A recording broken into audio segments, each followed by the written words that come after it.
आप सब जानते हैं मैं मेरी बहन और मेरी चाची के खिलाफ कुछ नहीं बोलता। मैं जो मर्यादा के भी ज्यादा मर्यादा भंग करके करी जाएंगी।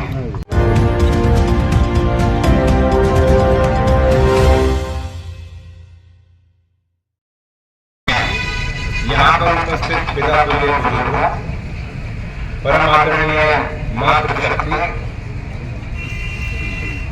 मेरे प्यारे जिगर के टुकड़े, मेरे युवा भाइयों,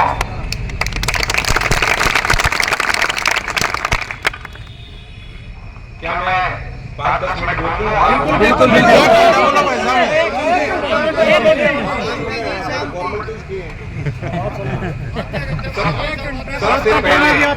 सबसे पहले हम आज यहाँ पर, मैं बोलूंगा, मुझे कहते हैं नारे नहीं बढ़ाना है जी, पर मैं देखो सबसे पहले बोलूंगा बाबा मुंगीप्पा की जय, बाबा मुंगीप्पा की जय, बाबा मुंगीप्पा की जय, बाबा गुलाबगिरी महाराज की जय, बाबा गुलाबगिरी महाराज की जय, बाबा गुलाबगिरी महाराज की जय।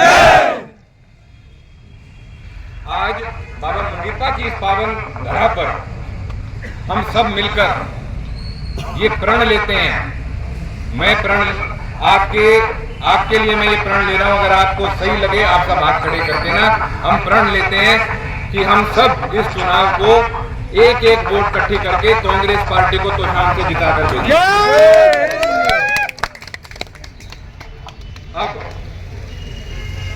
कुछ बातें मुझे करनी जरूरी है। सबसे पहली बात यह है कि मैंने हमेशा ये बात कही और आज भी ये बात कहता हूं, एक एक जो कांग्रेस पार्टी के यहाँ पर टिकटाती थे वो सब मेरे लिए सामान्य है।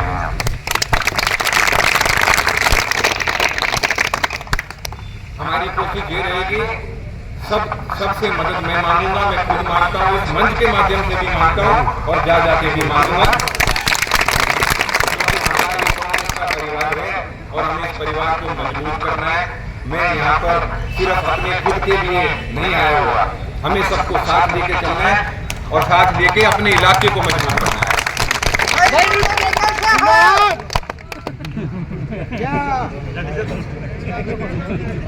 अगली बात मैं आपको बताना चाहता हूँ,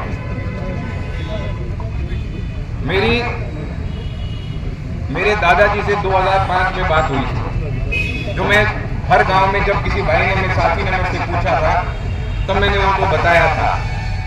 कुछ घटनाक्रम इस तरीके का हुआ था जिससे दादाजी किसी से काफी नाराज थे, क्योंकि उनको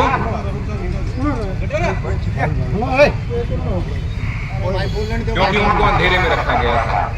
तब उन्होंने मुझसे पूछा था, मुझे प्यार से वो चौधरी कहते थे, पूछा एकदम जो भी पूछा, चौधरी तेरा क्या प्रोग्राम है? मैं सोचा कल परसों की पूछते होंगे दादाजी। मैं बोला दादाजी परसों एक बार भिवानी जाके आना है। अरे मैं आगे की पूछूं, आगे का तेरा क्या प्रोग्राम है? मैं आगे का, अरे जिंदगी का। पहले तो थोड़ी वकालत में अपनी निपुणता हासिल करूंगा, फिर मैं बीसीसीआई में, मेरा बचपन से मेरा मन करा है, मैं बीसीसीआई में भी कुछ ना कुछ हासिल करके काम करना चाहता हूँ। मुझे उसके बाद मुझे राजनीति में आना पड़ेगा। तुम पड़ेगा क्यों कहे भाई? मैं कहा दादाजी, जिन लोगों को आपकी और अपने परिवार की आदत है वो किसी दूसरे नेता से कुछ नहीं हो सकते। उन्होंने पूछा कि भाई तू आगे के बारे में क्या, कौन से हल्के से लड़ना चाहता है? और उस समय मुड़ा लड़का था, तब की बात है। मैं कहा दादाजी, मेरा मन की आप पूछ रहे होगा तो मैं उस इलाके से अपने राजनीतिक सफर की शुरुआत करना चाहता हूं जहां से आपने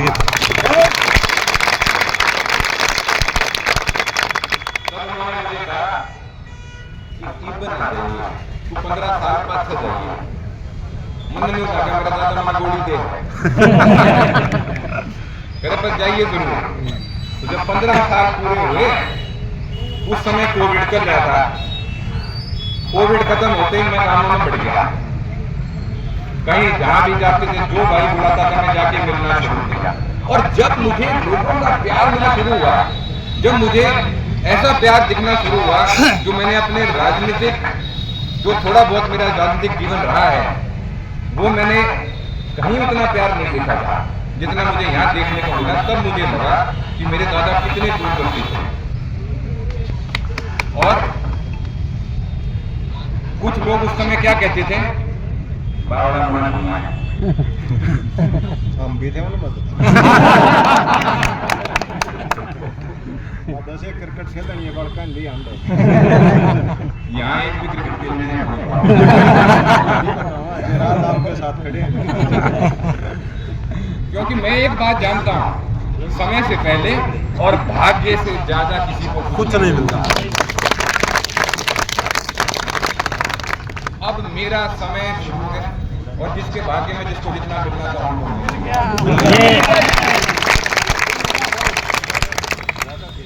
पर मैं एक बात और कहता हूं, मैं यहाँ पर एक भाई और बेटे के रूप में हूं। ये मिट्टी मेरी मिट्टी है, ये मिट्टी आपकी मिट्टी है। इसी मिट्टी में हमारे पूर्वजों ने अपना खून भी दिया है, हमारा खून का रिश्ता है। और एक कड़ी हम सबको साथ जोड़ती है और वो नाम है चौधरी बंसीलाल जी का। चौधरी बंसीलाल जिंदाबाद, जिंदाबाद। हल्का तोशाम का असली रखवाला कौन है? तोशाम का असली रखवाला कौन है? एक बात, अब मैं भारतीय जनता पार्टी के राज के बारे में कहना चाहूंगा। छोटी छोटी चीजों से धीरे धीरे धीरे जनता को इतना परेशान कर दिया कि जो काम पहले आम होते थे, जिसके लिए किसी को बोलना नहीं पड़ता था, उस काम के लिए भी सिफारिश की जरूरत पड़ती है। आज मैं फॉर्म भर रहा था, परमिशन की जरूरत थी, तो परमिशन में भी फैमिली आईडी की जरूरत पड़ी। गणेश दिन की बात की ये सारी समस्याएं दूर करेंगे। अब तो शाम की अगर मैं बात करूं, पिछले 15 साल से आज मैं उम्मीदवार हूं, कांग्रेस पार्टी का उम्मीदवार हूं, तो मुझे कहना पड़ेगा। आप सब जानते हैं मैं मेरी बहन और मेरी चाची के खिलाफ कुछ नहीं बोलता, मैं किसी उम्मीदवार के बारे में कुछ नहीं बोलता, पर पार्टी के राज के बारे में बोलना चाहूंगा। आज के दिन आप सब जानते हैं तोशाम हल्के में पीने के पानी की समस्या है, नहरी पानी की समस्या है। हाँ जी। बेरोजगारी की समस्या बड़ी जबरदस्त भाई साहब। बेरोजगारी की समस्या तोशाम में ही नहीं, पूरे हरियाणा में है। मैं पिछले चुनाव में एक बात बोलता था कि अगर हमने इनको नहीं हटाया, बेरोजगारी बढ़ती जाएगी। और आज भी बता रहा हूं, इनको अगर भारतीय जनता पार्टी को हटा के नहीं भेजा तो इतनी बेरोजगारी बढ़ जाएगी कि आपको 100 में से 2 सिर्फ रोजगार क्या पता मिले, बाकी सब बेरोजगार। कौन मिला भाई साहब? भारतीय जनता पार्टी तो शाम में भाई चलो मेरे को कह देंगे बराबर है, आप बता दो अम्बेडकर भवन बन गया, बना बनवाएंगे। पानी की निकासी है, पानी की निकासी है नहीं है जी, करावांगे। यहाँ पर आप सबके सहयोग से काम करने के लिए आए हैं। और अब आज तक मेरा व्यक्तिगत जीवन था, आज से ये जीवन आ गया है।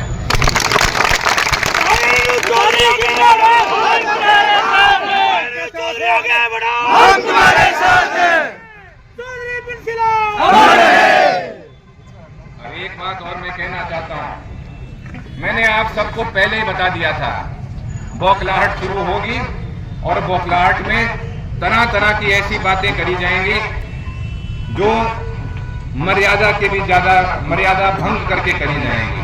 हमें अपनी मर्यादा का ध्यान रखना है। कल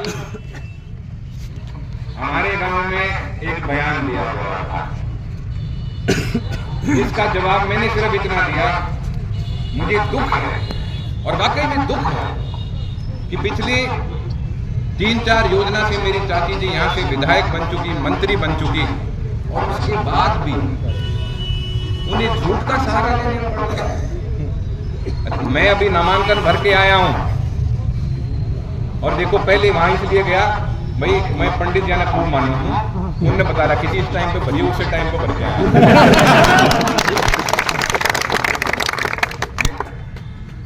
मेरा भाई है दीपेंद्र, उसने कही कि अंदर पता मैं 1:30 बजे आ सकता हूँ, मैं भाई किसी और दिन बुला लूंगा, मैंने टाइम पे पता भर दिया।